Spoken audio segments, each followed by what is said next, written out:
Hey, it's Deborah Poneman, founder of Yes to Success seminars, where we share knowledge and tools for you to live your ultimate life.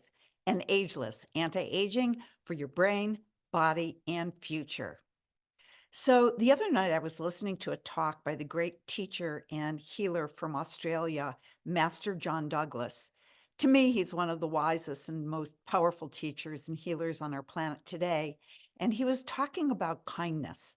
And the first thing I wrote down, was taking notes from his talk, was, quote, being a giver is one of the most important things you could do to mitigate your karma. Now that's a powerful statement from a man who sees beyond the ordinary. Being a giver is one of the most important things you can do to lessen or alleviate your karma from the past.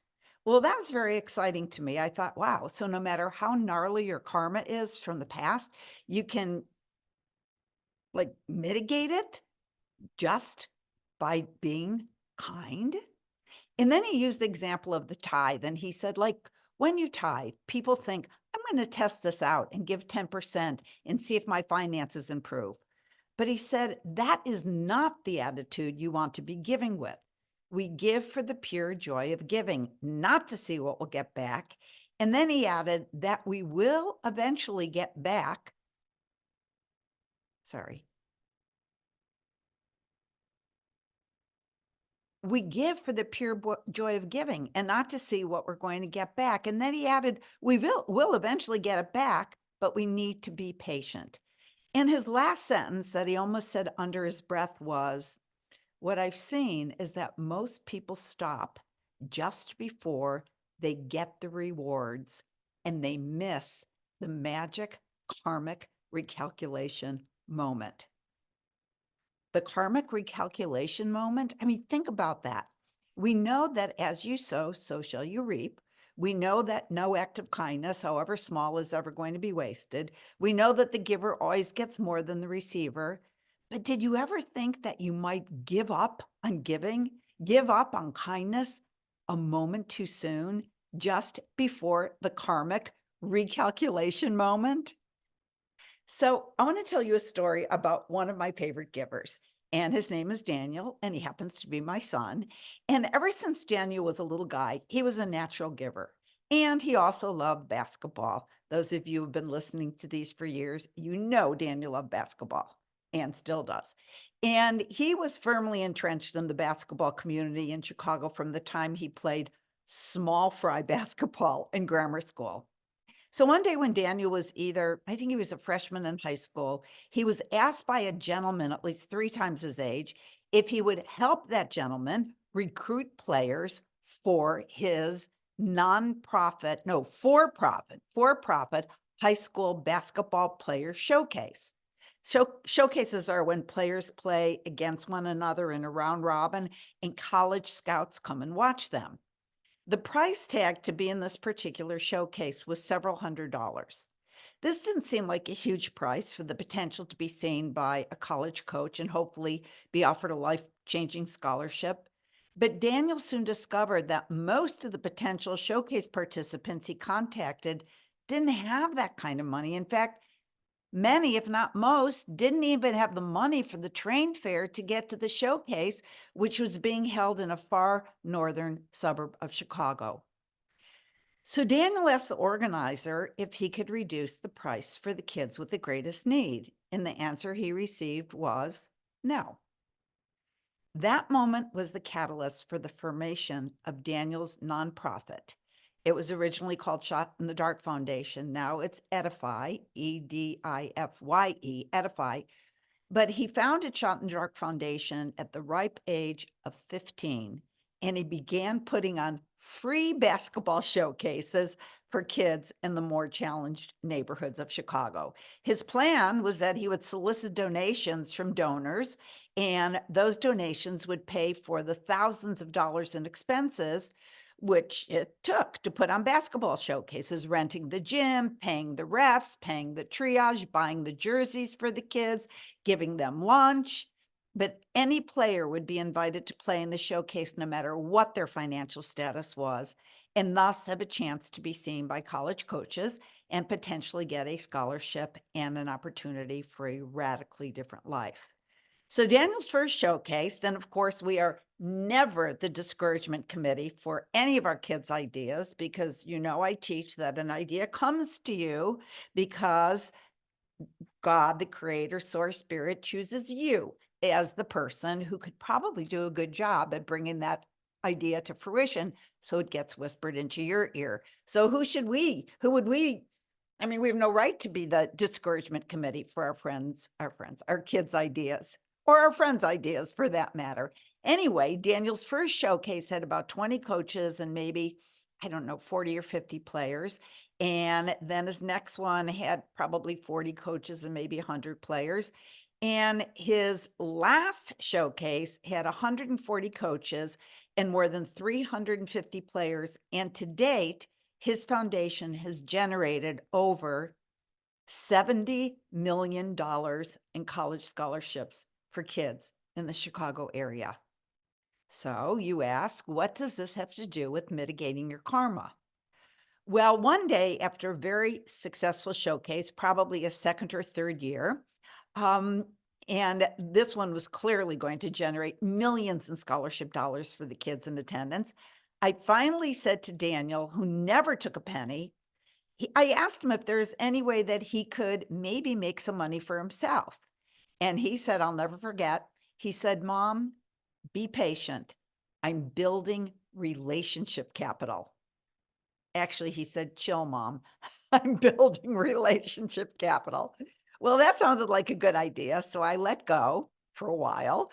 And as time went on, I watched as he helped player after player after player get six-figure scholarships. And after a while, it began to be a little bit difficult for me to be patient. I mean, I love what he was doing and I was immensely proud of him, but given the long hours he spent day in and day out, and by now I know there could be some judgment around this, but he had dropped out of high school because he just wanted to run his nonprofit full time. His reasoning was, Mom, I can't sit in a classroom learning calculus and physics and stuff I am never going to use in my life when I could be helping to change the lives of thousands of kids in Chicago. But again, after a couple years, I had to broach the subject. Daniel, there must be some way for you to make money for yourself in this endeavor. His reply was now a more emphatic, Mom, you'll see, I'm not doing this to make money. I'm doing this because I want to see these players succeed. Just trust me that I'll end up getting much more back than money. And then he said, and anyway, I don't want to break any NCAA rules by taking payments from my scouting. So just hang in there and be patient. And hang in there I did. Within a few short years, NBA players looking for a way to give back to their communities began supporting Daniel's showcases, with the NBA itself giving matching funds. Shoe companies, apparel companies with household names became sponsors for his showcase. And when Daniel decided to make a documentary on high school basketball in the inner city and how it was the only way out for many of these kids, someone whom Daniel had built relationship capital with invested hundreds of thousands of dollars to cover the cost of production. And then the film was bought by Fox Magnify and nominated for an Emmy Award. And the story continued. Daniel's nonprofit, now managed by a team of devoted Chicagoans, left Daniel free to start his own sports management firm. And the investor was, you guessed it, someone with whom Daniel had built relationship capital. And one day, as I was marveling at how vast his influence had become in the world of basketball, at this point, everyone wanted to be on Team Daniel. He was even recently named one of the top 100 most impactful figures in men's college basketball, alongside people like Rick Pitino and Dick Vitale and Mike Krzyzewski, and Craig Robinson, Michelle's brother. So I complimented him and I said, thank you, Daniel, for teaching me about relationship capital. You were absolutely right. Building it really does pay off in the end. It's a brilliant concept. To which he replied, Mom, why are you thanking me? I learned it from you. And I'm like, really? He said, yeah. You taught that giving is its own reward. And you taught me that the person standing in front of you at any given moment is the most important person in the world and needs to be treated that way. And we give for the sake of giving and not to expect a thank you or anything in return. We don't give to be appreciated or acknowledged or recognized. You used to say the sun doesn't give light to be thanked, it gives light because that's what it's here to do. And remember, Mom, you always told me not to give up before that magic karmic mitigation moment. Well, I guess guilty as charged. So many people give so that they can buy a person's loyalty or their favor, or they tithe so that their names could go on a plaque, or they tell everyone how they belong to this society or that organization of high rollers. And everyone is like, wow, you're so amazing. And that's too bad. I mean, there's a powerful quote from the Old Testament, and it goes like this: do not practice your alms before men to be seen of them. Otherwise, you will have no reward from your Father who is in heaven. So when you do your alms, do not sound a trumpet before you, as the hypocrites do in the synagogues and in the streets, so that they may have the honor of men. Truly, I say to you, then they have their reward in full.